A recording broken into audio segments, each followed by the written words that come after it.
We're ready to begin. We're holding at page Chaf. Recording in progress. Chaf Hey in the mimer. I'm sorry. Chaf Hey Ois Vav. That's the 14th page of the printout of this mimer. This is a continuation of Baty, Legani, Shin Chaf Daled, the third mimer in those three maimarim that were said that year, and it incorporates, as we said in the Hebrew footnotes, the parts and sections of the other two maimarim that preceded it. So earlier in the mimer we were speaking about how Ein Sof Lamata Mata Dein Tachlis, how the Ein Sof reaches all the way down below to the lowest most level, even into Klippa, even into those things that are lower than Klippa. Lower than Klippa is a person that does Avedas. Even that itself, it goes so low, even that he uses Kedusha for Klippa. In other words, he uses Torah for things that are Hepech HaHalacha, he says, Koyach HaTorah. So that is using Kedusha itself in a negative way. Even that far down does the Ein Sof reach. Now, in Ois Vav, he's going to explain how that is so. What is it about the Ein Sof's properties and characteristics that does this? Also, earlier in the Maimer, he explained this is all necessary to understand, because from understanding how Ein Sof is Lamata Mata Dein Tachlis, how the Ein Sof goes down below to no end, we'll be able to understand how it's also Lamaila Maila Dein Ketz, until be able to understand that there's the levels beyond the Eir, both Eir and Sof Lamaila Maila Ketz, Lamata Mata Dein Tachlis, the level of Asmus itself, the level of Iker Shechina B'Tachtoin, what we bring down through the Doir HaShvi and so on. Again, Ois Vav, line 21, 14th page of the Maimer. B'chol zehu, mamshech ba'Maimer, the Maimer continues. B'chol zeh, all of the above, that the Ein Sof is able to reach so low, L'fisha Eir hu Ein Sof be'etzem, is because the Eir of the Eibishter is essentially without an end. Al kein Ein Sof gam kin lispashtu, so therefore there's no end also to how it expands. And the multiple levels in the chain descent till it reaches so much below Chulum.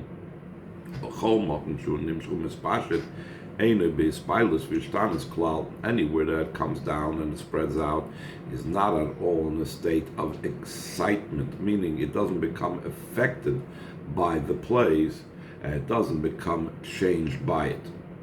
The Ein Kedimion on Neshama V'Aguf, it is unlike the Neshama's relationship to the body and the effect that the body has on the Neshama. The Neshama becomes affected by, excited by the events that occur to the body. If there's some let's say discomfort in the body, so that also hampers the Neshama. That hampers, let's say, I can't concentrate as well because I stubbed my toe, for example. The godly light that gives life to the worlds and brings the worlds into existence is not affected by, does not become excited by, and doesn't become changed at all by the fact that it comes into the worlds. And the fact that we do find that there is a possibility for a change in the light of Hashem through becoming enclosed in the worlds and so on. The fact that becoming enclosed affects some type of change in the oil. Only in that type of life force that is known as koyach, not in the level of oil. There's a distinction in Chassidus between oil and koyach. V'yadua, and it's known, top of the next page, the chayis, shuhu b'bchinas koyach, the chayis that's called koyach, u'me'akelim debriya v'yitzira v'asiyah.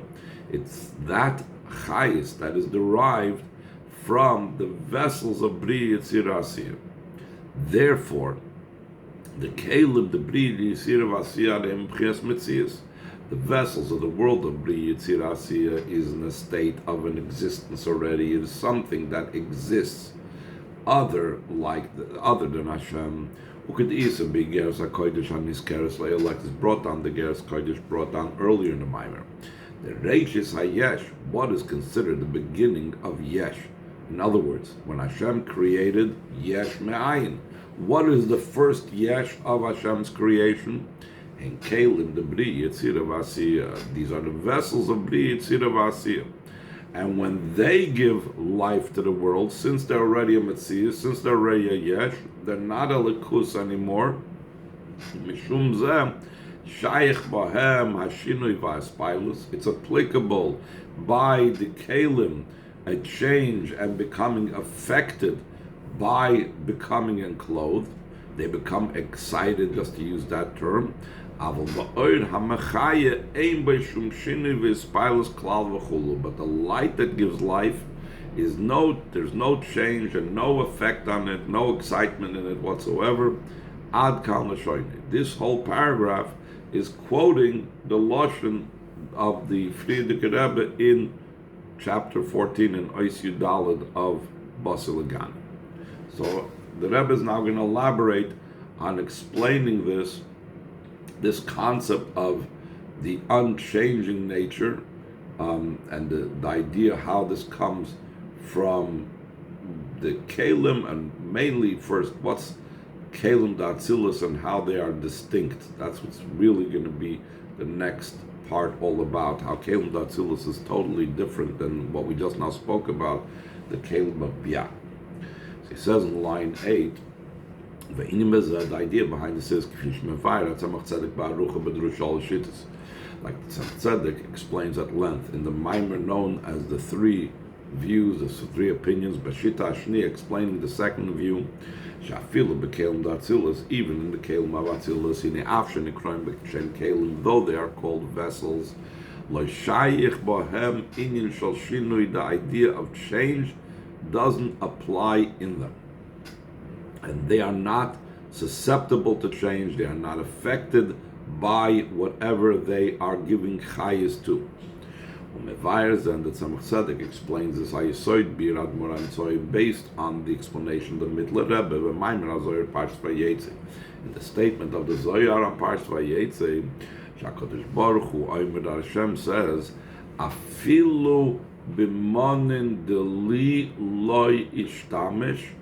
I will not even use my garments or vessels. Monin could also be translated as garments, could be translated as vessels.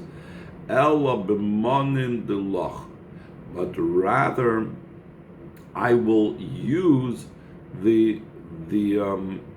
your kalim. So he says the monim hebechinas kalim. These garments, these monin that the Zohar is talking about, that he is addressing to David HaMelech, he says these monin are the vessels. Pirush monin deli, when it says my vessels, what are considered Hashem's vessels? So it says that's talking about the kalim of Atzilus. The hebechinas hakelim da Atzilus. These are the vessels of Atzilus, Shenikroim Monin Deli. They are called my vessels, Mishum the Iu v'Chayoy v'Garmoy Chad, because in Atzilus we know that Him, in other words Hashem, and the life forces, which is the Oidus, and the bodies, which are the vessels, are entirely one. So therefore, they are called my vessels because they are joined with Hashem. Monin Deloch, and your vessels. And Kalim the Bri Yitzir Asiyah, these are the vessels of Bri Yitzir Asiyah. So therefore, they have to do with something like other than Hashem, outside of Hashem. They're your vessels, not my vessels. So he says, Mamshech Levayir Shom, and the Frierdiker and the Tzemach Tzedek goes on to explain. So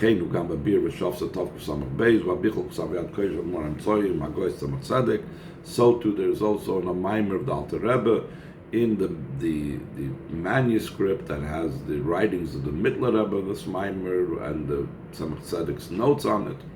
She'inyan akli hu bechinas gvul v'tzimtzum lahagbil uletzamtzum es ha'or. What is the function of a keli? The function of the keli is a state of boundary and constriction, to give a boundary to and to constrict the light. Above in Atzilus, it's not possible to say that the vessel of Atzilus should actually limit and set a boundary to the light. How come? Why is it impossible to say that? Everything in Atzilus is in a state of godliness. Therefore, it's impossible to say the vessels themselves are in a state. But above Atzilus, it's inappropriate to say that the vessel will actually limit and define and constrict the light. Because since everything in Atzilus is in a state of godliness, so therefore, since everything is in a state of godliness, you cannot say that godliness can be limited.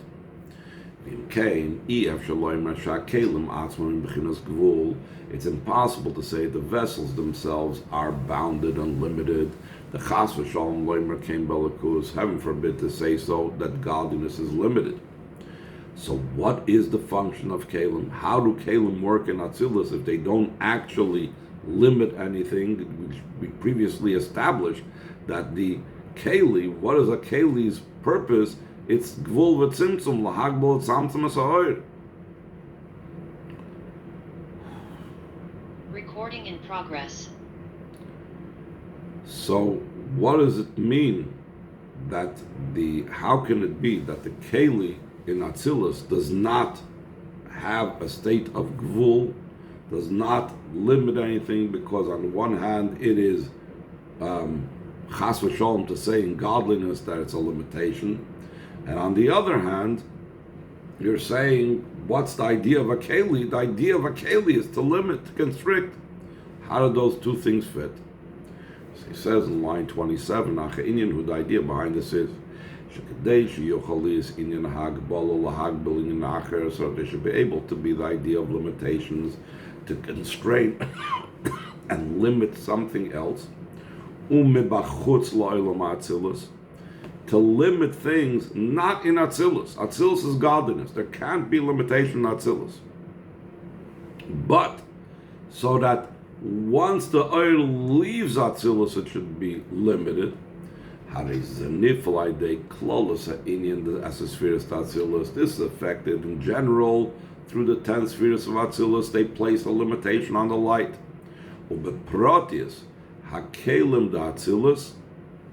More specifically, the kelim of Atzilus are the ones that affect the limitation once the oil leaves Atzilus. Monin, top of page Chav Zayin, these kelim are called the monin, the garments that we spoke about before. Aval da kelim da Atzilus atzmahem bli gvul, but the vessels of Atzilus themselves have no limitation.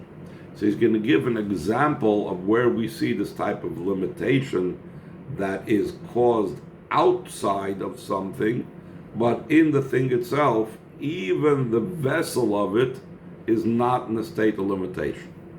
So he says in line 2, the example of this by a person down here below. That the person down here below is likened to above, and therefore we can use him as an analogy and a metaphor for what goes on the Mailom.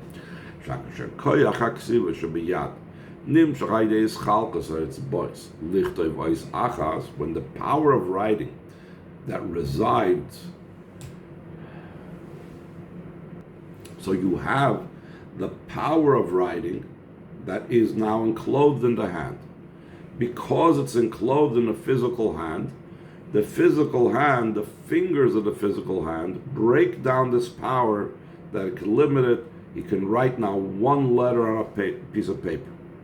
The actual power of writing, even when he's writing one letter, the power of writing was not removed from it, the potential to write many, even very many amounts of letters. The power of writing is still there in its full force. Ella, but rather, the fingers and the hand limit it.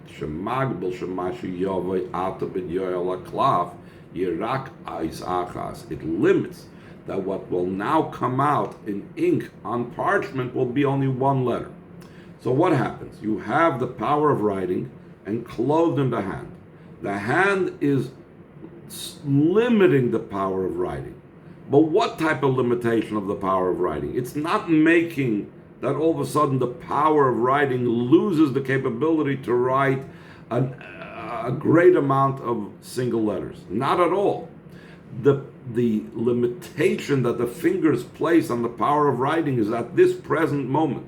When you want to write down one letter, you are able to do so through the limitations of these fingers. So now, in a similar vein, he's going to explain this concerning how kelim function in regards to the oiros in Atzilus. Kelim of Atzilus in regards to oiros Atzilus, not the kelim of Bia. And he explains, it is not distant to say this, also in the world of Atzilus,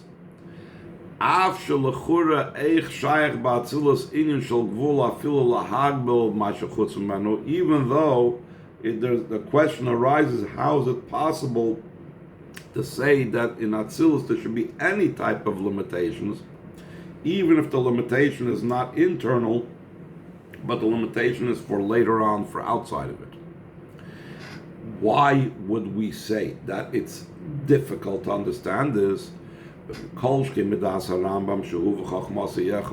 This is taken for granted if you examine the opinion of the Rambam. The Rambam says that he and his wisdom are all one. The Eibishter and his wisdom are all one.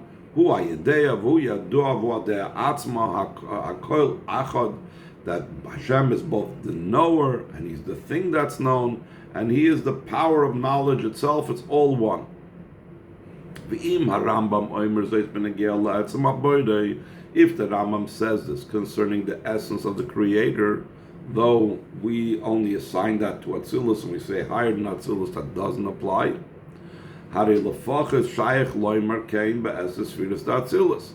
It's at least applicable to say this in the 10 spheres of Atzilus. And therefore, if the Creator is one with the spheres, it's obvious that just like the Creator is infinite, so too the spheres are infinite. So therefore, we cannot say that there's a limitation in Atzilus. At most, the limitation is not in Atzilus. The limitation is only in the effect that happens outside of Atzilus. So the Rebbe goes on in line 16 and says, we still need to understand,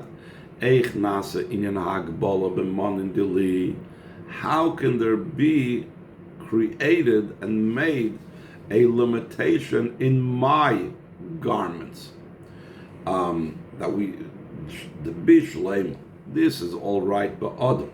We could say by the person using this analogy of writing, that though the essence of the soul is beyond all type of boundary, there's still and all could be some type of boundary in the power of writing. Since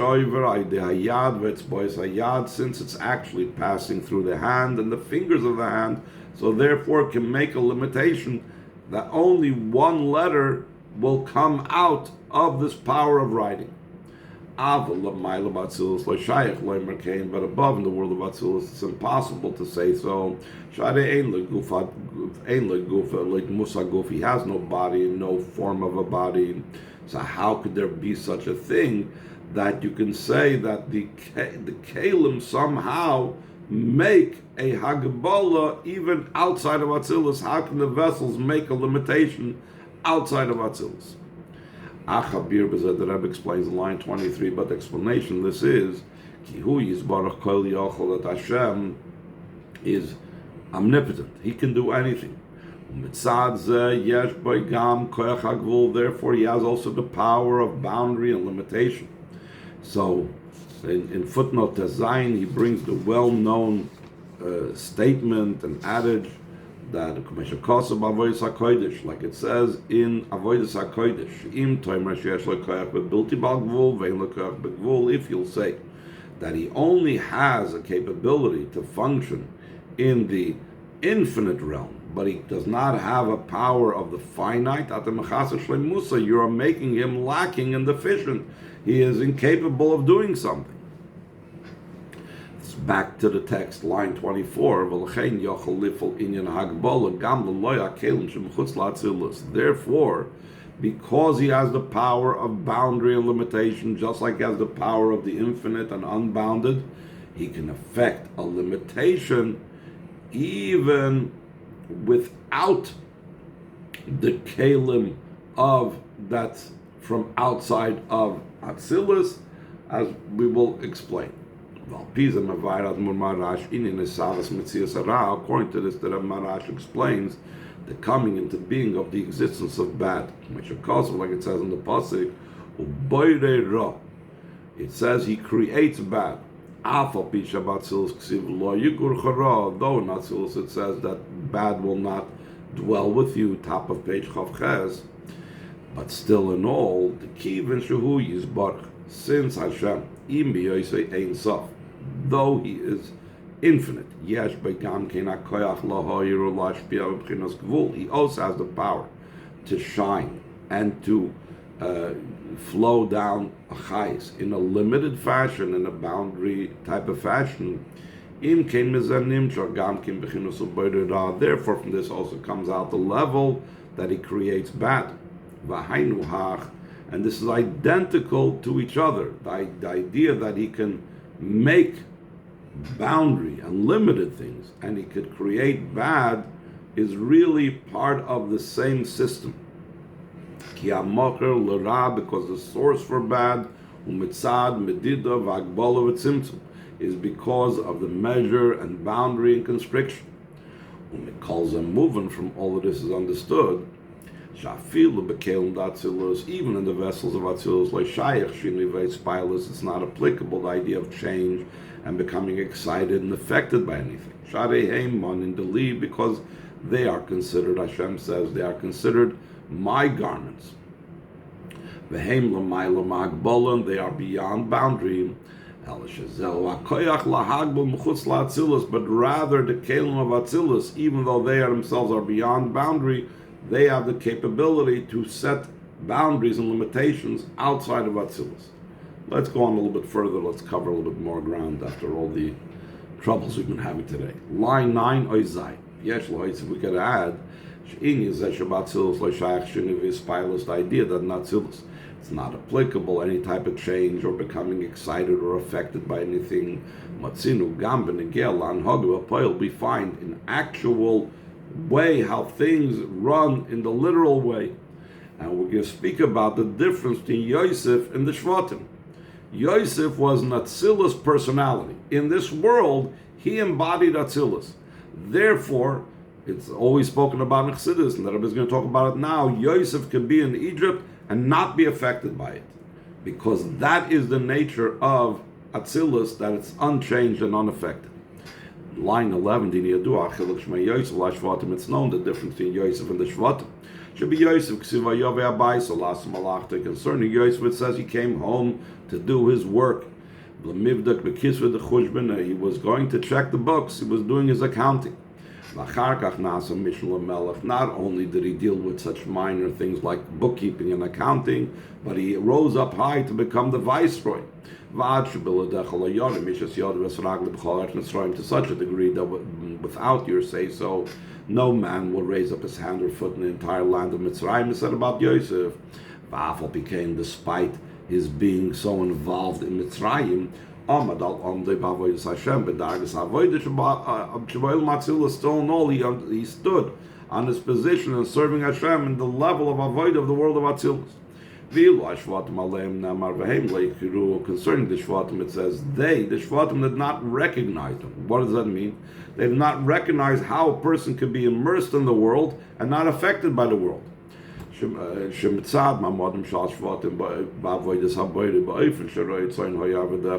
of the state of the Shvatim in their service of the Creator in such a manner that they were sheep, they were shepherds, your servants were shepherds. They were in isolation outside of the city.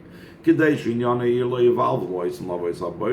matters that a city should not disturb their service of the Creator. They had no recognition in the manner of the service of Yosef. They couldn't appreciate it, they couldn't grasp it. Should be Yosef while being in such a state that through Yosef all the matters of the land of Mitzrayim are accomplished. Ervas Haaretz, which was the most immoral part of the earth. His service was in the manner of service of the world of Atzilus. And the reason for why the Shvatim could not appreciate it, the reason for this is the level of the Shvatim was in the world of Bria. As opposed to the level of Yosef in the world of Atzilus, like it's explained at length in Torah. That's what Yosef told his brothers. Am I in the place of Elikim? Perush, it means he was telling him, I'm not Elikim, I'm beyond Elikim. Malchus da Atzilus Hamakar Doilmas Bria V'Yitzira. The Malchus da Atzilus, the source of the world of Bria Yitzira. I'm not under the level of Malchus. I'm not under the rule and control of Elikim. I'm not under and beholden to and limited by the name of Elikim that you are, because you're in the world of Bria Yitzira. Since Yosef was from the level of Atzilus, therefore the thoughts of worldly matters did not disturb him whatsoever. Like the Reb Marash explains how it didn't, that this idea, because he was in the world of Atzilus. So this is another example of where we see in our world how the Kalim of Atzilus are not affected by and not excited by and unchanged by anything.